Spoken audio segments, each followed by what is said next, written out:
Please note, we would like to make it very clear, we are totally against the form of discipline described in the articles and accounts being used on minors and non-consenting adults.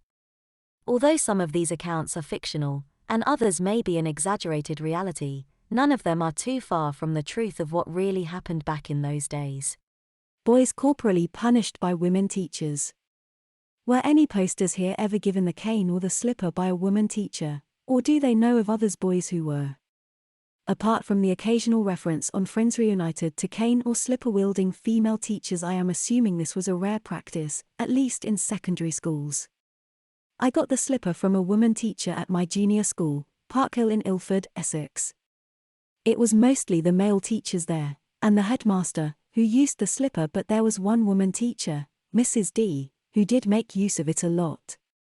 I was never in her class, but when we were lining up in the corridor one day to get on the coach for a swimming lesson, she saw me pushing in. She pulled me out of the line and bent me over and gave me 2 whacks with her plimsoll about as hard as the other slipperings I got there. We only ever had one woman teach at our all-boys public school, and she was an old frump. In primary school, the toddler teach might give a few naughty smacks on the palm with a ruler, but that was about it from this department. Miss B gave the boys the slipper in my class.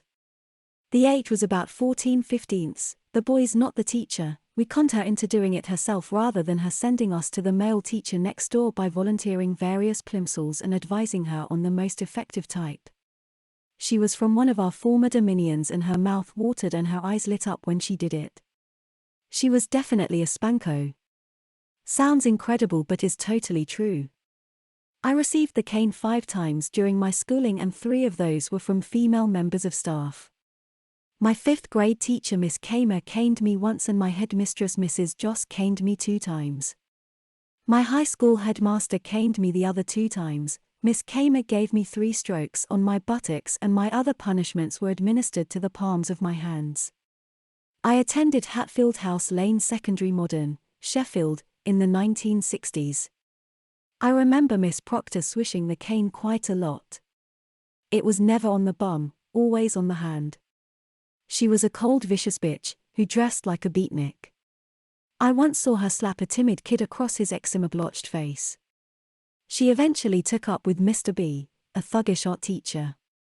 After they wed, Mrs. B would send misbehaving boys to be caned by her scruffy, red-bearded spouse. He prided himself on really laying it on again, always on the hand. Muriel Pickering was another teacher at the school. She tried to resolve the problem of her unruly class by putting the slipper across the ringleaders' backsides. Unfortunately, the good-natured Muriel lacked the temperament necessary to whack to good effect. The naughty lads stuck out their bums with impunity and pride and easily absorbed Miss Pickering's inept spankings. So, she too began sending culprits off to be punished by a male. Muriel chose John Richardson, a towering, bearded, spiritualist from Middlesbrough. This bloke would often lament, out loud, that he ought to be allowed to birch you all on your bare backsides. As things were, he had to confine his sadistic impulses to palms and fingers. The canings he inflicted were so painful, that we were all cowed in a matter of weeks. He would then frequently vent his existential fury on a life-size plasticine hand, which he kept on his desk. Pat Meehan was the dykey gym teacher. She took the boys for music, and she once threatened to give me a good old-fashioned spanking. I grinned back at her in eager anticipation, which she took to be incredulity, and prompted her to say, "You think I'm joking, but I've smacked bigger bottoms than yours." I bet she had, but, sadly, she never carried out her threat to smack mine. I'm grateful to good old Pat, though, for the very stimulating sight of her delivering a single slipper stroke to a very gorgeous female athlete. This girl was warming up on the playing field. I was a few feet away, as she lay on her back cycling her lovely legs in the air, and displaying the gusset of her navy blue knickers to my loving eyes. Up came Meehan, seemingly out of nowhere, brandishing a plimsoll. The wallop inflicted caused the teenaged beauty to leap to her feet, rubbing her seat. Miss Meacham looked her briefly in the eye, and then swiveled her gaze meaningfully towards me.